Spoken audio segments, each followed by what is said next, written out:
Capítulo 2 da Penas e Gozos Futuros, parte 4, tópico: Natureza das penas e gozos futuros. Pergunta 965 a 982. Pergunta 965. Tem alguma coisa de material as penas e gozos da alma depois da morte? Não podem ser materiais, dilo o bom senso, pois que a alma não é matéria. Nada tem de carnal essas penas e esses gozos. Entretanto, são 1000 vezes mais vivos do que os que experimentais na terra, porque o espírito, uma vez liberto, é mais impressionável. Então, já a matéria não lhe embota as sensações. 237 a 257. Pergunta 266. Por que dar penas e gozos da vida futura faz o homem, às vezes, tão grosseira e absurda ideia? Inteligência que ainda não se desenvolveu bastante. Compreende a criança as coisas como adulto? Isso, ademais, depende também do que lhes ensinou. Aí é que há necessidade de uma reforma. Muitíssimo incompleta é a vossa linguagem para exprimir o que está fora de vós.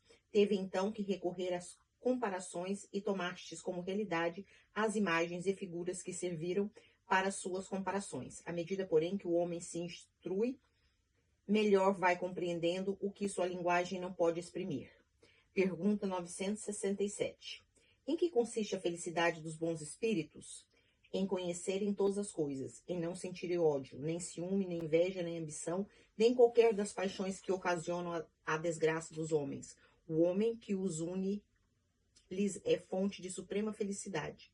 O amor que os une lhe é fonte de suprema felicidade. Não experimentam as necessidades, nem os sofrimentos, nem as angústias da vida material. São felizes pelo bem que fazem. Contudo, a felicidade dos espíritos é proporcional à elevação de cada um. Somente os puros espíritos gozam, exato, da felicidade suprema, mas nem todos os outros são infelizes. Entre os maus e os perfeitos há uma infinidade de graus em que os gozos são relativos ao estado moral. Aos que já estão bastante adiantados compreendem a aventura do que os precedem e aspiram a alcançá-la. Mas essa aspiração lhe constitui uma causa de estimulação, não de ciúme. Sabe que deles depende o consegui-la e para a conseguirem trabalham, porém, com a calma da consciência tranquila, e ditosos se consideram por não terem que sofrer o que sofrem os maus. Pergunta 968. Citais entre as condições da felicidade dos bons espíritos a ausência das necessidades materiais. Mas a satisfação dessas necessidades não representa para um homem uma fonte de gozos?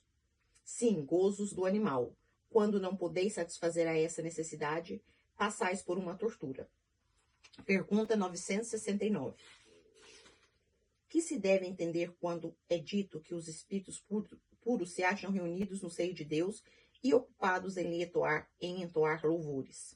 É uma alegoria indicativa da inteligência que eles têm da perfeição de Deus, porque o veem e compreendem, mas que, como muitas outras, não se deve tornar ao pé da letra. Tudo na natureza, desde o grão de areia, canta, isto é, proclama o poder e a sabedoria e a bondade de Deus. Não creias, todavia, que o espírito bem-aventurado estejam em contemplação por toda a eternidade. Seria uma bem-aventurança estúpida e monótona. Fora, além disso, a felicidade do egoísta, porquanto a existência deles seria uma inutilidade sem termo. Estão isentos das tribulações da vida corpórea, já é um gozo. Depois, como dissemos, conhecem e sabem todas as coisas, dão útil emprego à inteligência de que adquiriram, auxiliando o progresso dos outros espíritos. Essa é uma ocupação que ao mesmo tempo é um gozo. Pergunta 970. Em que consistem os sofrimentos dos espíritos inferiores? São tão variados como as causas que determinam e proporcionados ao grau de inferioridade, como os gozos o são ao da superioridade. Podem resumir-se assim: invejarem o que lhes falta para ser feliz e não obterem, verem a felicidade e não poderem alcançar, pesar, ciúme, raiva, desespero, motivados pelo que os impede de ser ditosos, remorsos, ansiedade moral, indefinível, desejam todos os gozos e não os podem satisfazer. Eis o que os tortura. Pergunta 971. É sempre boa a influência que os espíritos exercem uns sobre os outros? Sempre boa, está claro, da parte dos bons espíritos. Os espíritos perversos, esses procuram desviar da senda do bem e do arrependimento os que lhe parecem suscetíveis de deixar levar e que são, muitas vezes, os que eles mesmos arrastaram ao mal durante a vida terrena. Letra A. Assim a morte não nos livra da tentação? Não, mas a ação dos maus espíritos é sempre menor sobre os outros espíritos do que sobre os homens, porque lhes falta o auxílio das paixões materiais. 996. Pergunta 972. Como procedem os maus espíritos para tentar os outros espíritos, não podendo julgar com as paixões? As paixões não existem materialmente, mas existem no pensamento dos espíritos atrasados. Os maus dão pasto a esse pensamento, conduzindo suas vítimas aos lugares de onde lhes ofereça o espetáculo daquelas paixões e de tudo os que possa excitar. Letra A. Mais de que servem essas paixões se já não têm um objeto real? Nisso, precisamente, é que lhes dá o suplício. O avarento vê ouro em ouro que não lhe é dado possuir. O devasso, orgias que não podem tomar parte. O orgulhoso, honras que causam invejas e que não podem gozar. Pergunta 973. Quais os sofrimentos maiores às que os espíritos maus se veem sujeitos? Não há descrição possível das torturas morais que constituem a punição de certos crimes. Mesmo os que a sofrem têm dificuldade em vos dar delas uma ideia. Indubitavelmente, porém, a mais horrível em pensarem que estão condenados sem remissão. Das penas e gozos da alma após a morte, forma o homem ideia mais ou menos elevada, conforme o estado de sua inteligência. Quanto mais ele se desenvolve, tanto mais essa ideia se apura e se escoima da matéria, compreendendo as coisas de um ponto de vista mais racional, deixando de tomar ao pé da letra as imagens de uma linguagem figurada, ensinando-nos que a alma é um ser todo espiritual. A razão mais esclarecida nos diz, por isso mesmo, que ela não pode ser atingida pelas impressões que apenas sobre a matéria atuam. Não se segue, porém, daí que esteja isenta de sofrimentos, nem que não receba os castigos de suas faltas. 237. As comunicações espíritas tiveram como resultado mostrar o estudo futuro da alma, não mais em teoria, porém em realidade. Põe-nos diante dos olhos todas as peripécias da vida, de além-túmulo. Ao mesmo tempo, entretanto, nos la mostram como consequências perfeitamente lógicas da vida terrestre, e embora despojadas do aparto fantástico que a imaginação dos homens criou, não são menos pessoais para os que fizeram mau uso das suas faculdades. Infinita é a variedade dessas consequências, mas, em tese geral, pode-se dizer que cada um é punido por aquilo que pecou. Assim é que uns o são pela visão incessante do mal que fizeram, outros pelo pesar, pelo temor, pela vergonha, pela dúvida, pelo insolamento, pelas trevas, pela separação dos entes que lhes são caros, etc. Pergunta 974. De onde procede a doutrina do fogo eterno? Imagem semelhante a tantas outras tomadas como realidade. Letra A. Mas o temor deste fogo não produzirá bom resultado? Vede se serve de freio, mesmo entre os que ensinam. Se ensinardes coisas que mais tarde a razão venha a repelir, causareis uma impressão que não será duradoura nem salutar. Impotente para, na sua linguagem, definir a natureza daqueles sofrimentos, o homem não encontrou comparação mais enérgica do que a do fogo, pois para ele o fogo é o tipo do mais cruel suplício e o símbolo da ação mais violenta.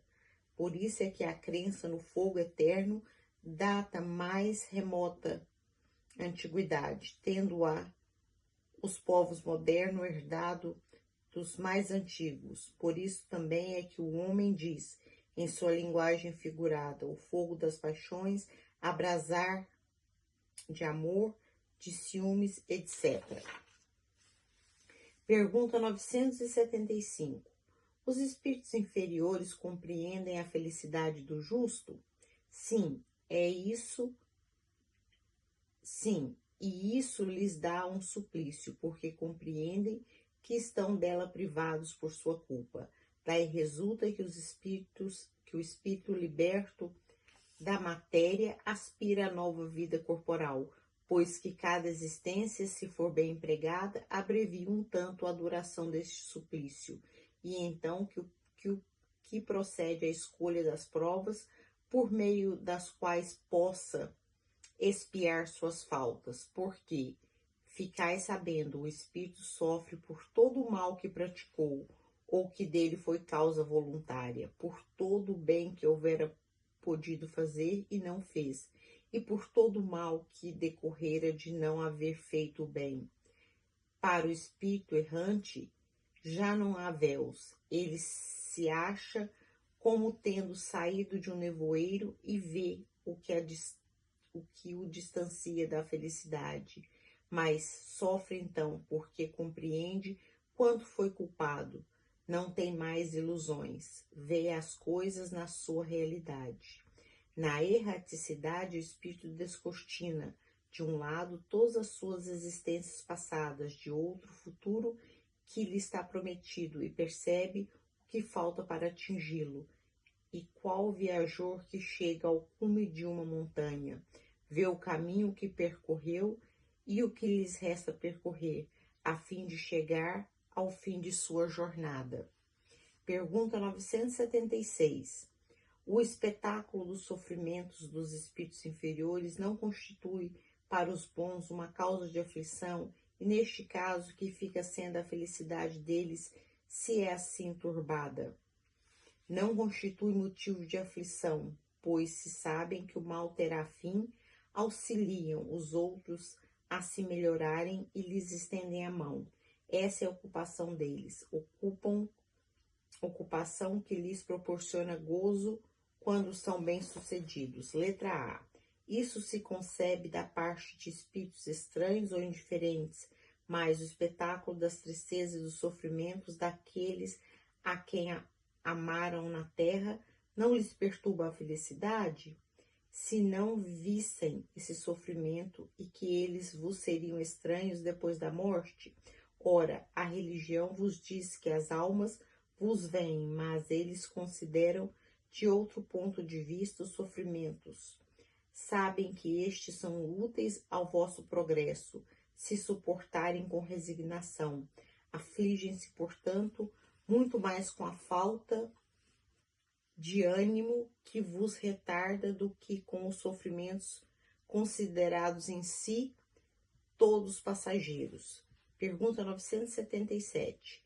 Não podendo os espíritos ocultar reciprocamente seus pensamentos e sendo conhecidos todos os atos da vida, dever-se-á deduzir que o culpado está perpetuamente em presença de sua vítima? Não pode ser de outro modo, dilo o bom senso.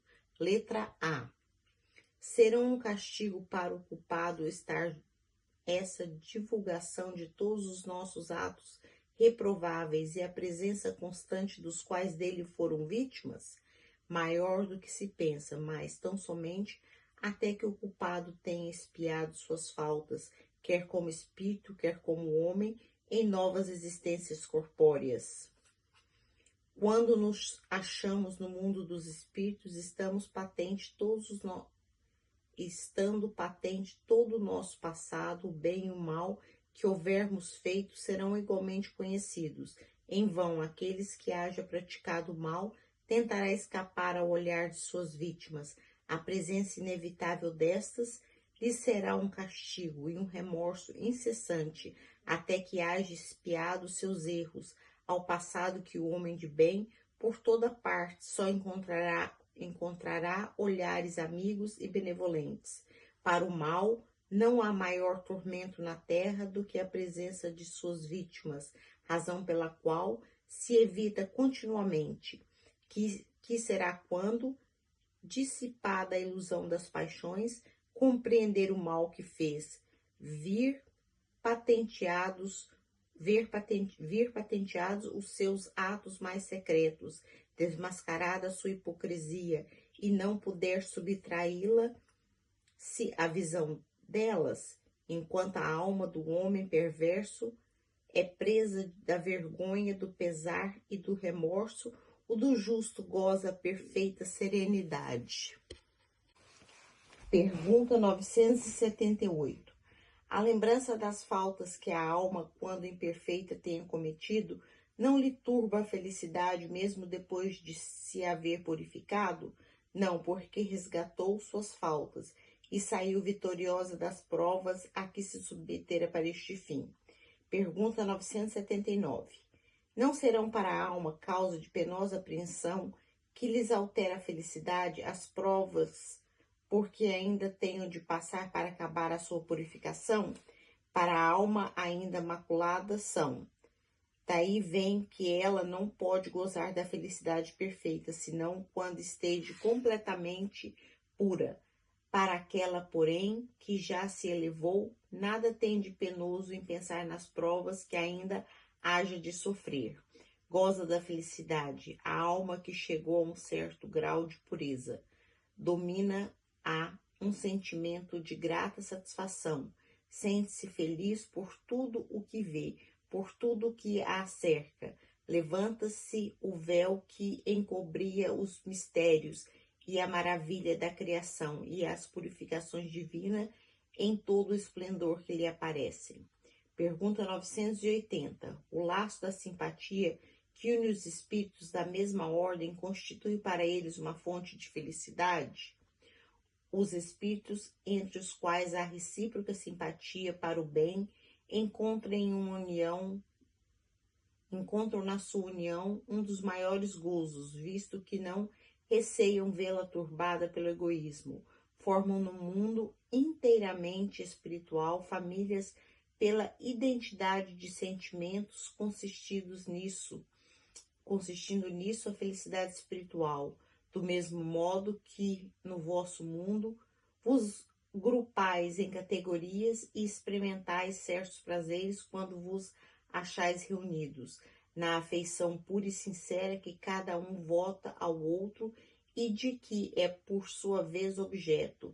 Tem eles um manancial de felicidade, porquanto lá não há falsos amigos nem hipócritas.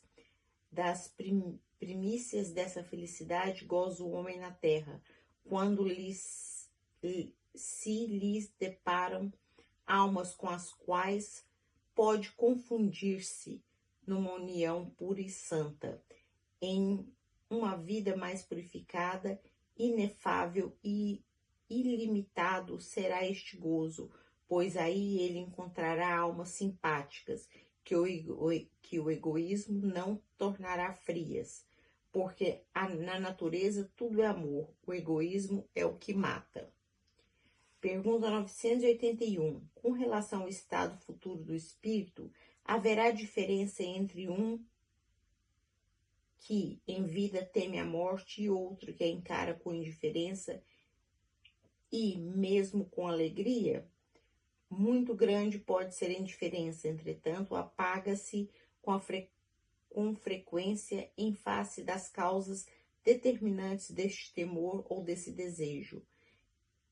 Quer a tema, quer a deseje, pode o homem ser propelido por sentimentos muito diversos, e são esses sentimentos que influem no estado do espírito. É evidente, por exemplo, que naquele que deseja a morte unicamente vê nela o termo de suas tribulações. Há uma espécie de queixa contra a providência e contra as provas que lhes cumpre suportar. Pergunta 982. Será necessário que professamos o Espiritismo e creiamos nas manifestações espíritas para termos asseguradas a nossa sorte na vida futura? Se assim fosse, seguir-se-ia, estariam deserdados todos os que não creem ou que não tiverem ensejo de esclarecer-se, o que seria absurdo. Só o bem assegura a sorte futura. Ora, o bem é sempre o bem, qualquer que seja o caminho que ele conduza. 165 a 799. A crença no Espiritismo ajuda o homem a se melhorar, firmando-lhe as ideias sobre certos pontos do futuro. Apressa o adiantamento dos indivíduos e das massas, porque faculta-nos inteiremos do que seremos um dia. É um ponto de apoio, uma luz que nos guia. O Espiritismo ensina o homem a suportar as provas com paciência e resignação. Afasta-o dos atos que possam retardar-lhe a felicidade, mas ninguém diz que sem ele não possa ela ser conseguida.